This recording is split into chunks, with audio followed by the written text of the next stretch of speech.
Welcome back to the Sly Guy TV, and you're watching the Sly Guy, Kaboom, Kaboom, and Super Kaboomo, yeah! Any minute now. Kaboomo, yeah! Kaboomo, yeah! Here we go! Here we go! Ever seen one of these? Black Lotus, and now we have Ancestral Recall. We also have a Time Twister, Time Walk, take that extra turn to go back in time. Oh yes, to the good old days. I have offended you again, so I guess this is the end.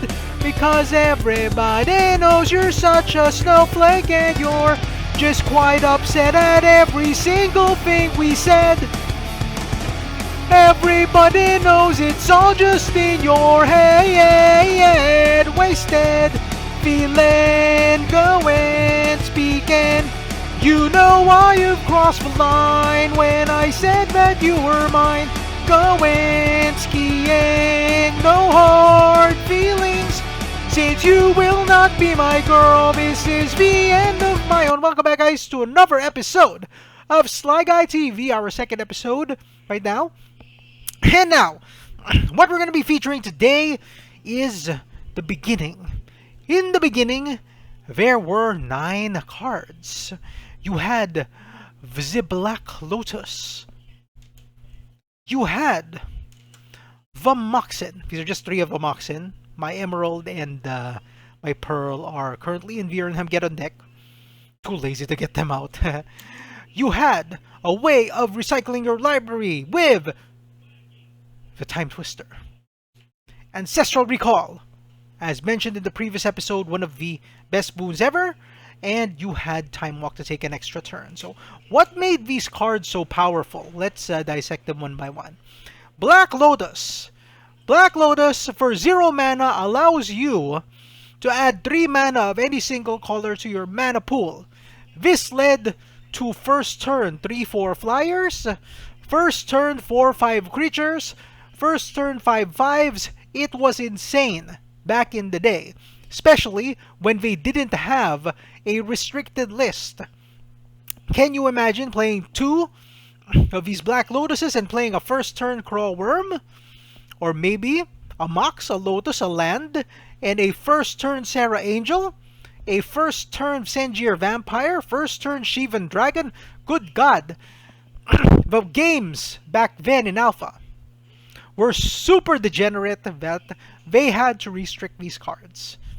They absolutely had to, because the power level of Black Lotus, as we do see right here in Unlimited, which you guys can get, okay, because these cards are expected to drop in value when people start dumping their collections next year. Haha. Alright. And very soon, okay, reserve list cards are starting to become more affordable. Right, so there it is, Black Lotus. Next, the Moxen. Now, what made the Moxen so powerful?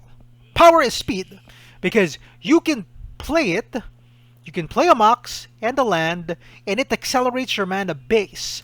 The faster you play your spells, the faster you play your mana, the better off you'll be.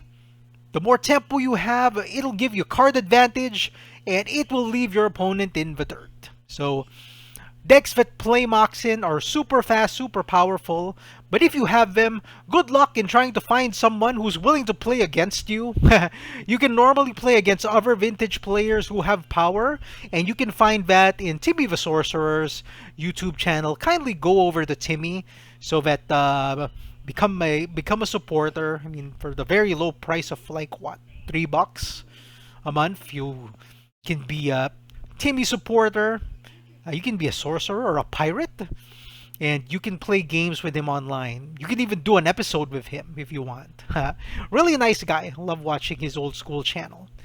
Next up, Ancestral Recall. As I mentioned in the last episode, Lightning Bolt deals 3 damage, while Ancestral Recall draws 3 cards. There is never a time in the game where drawing 3 cards would be useless. It's useful in the first part of the game, the last part of the game.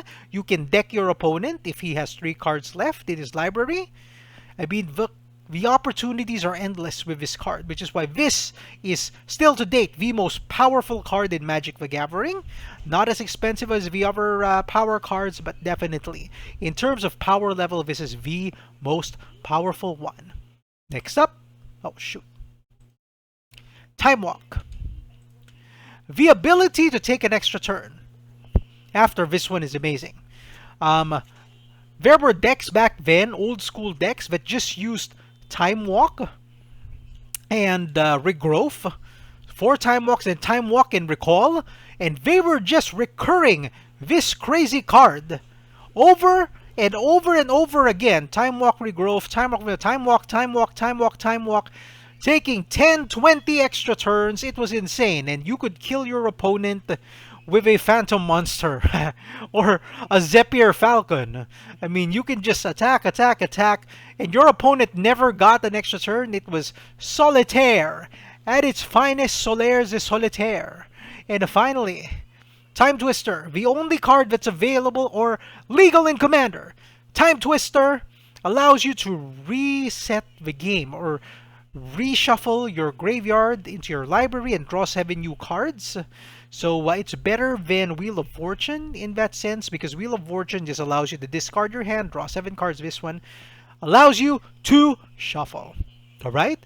And let's go ahead and take an in-depth look at these Power 9 cards. Now, once again, YouTube, this is my video. I shot this in my other channel. Please don't copyright strike me, because what kind of moron would copyright strike themselves? So, there we have it.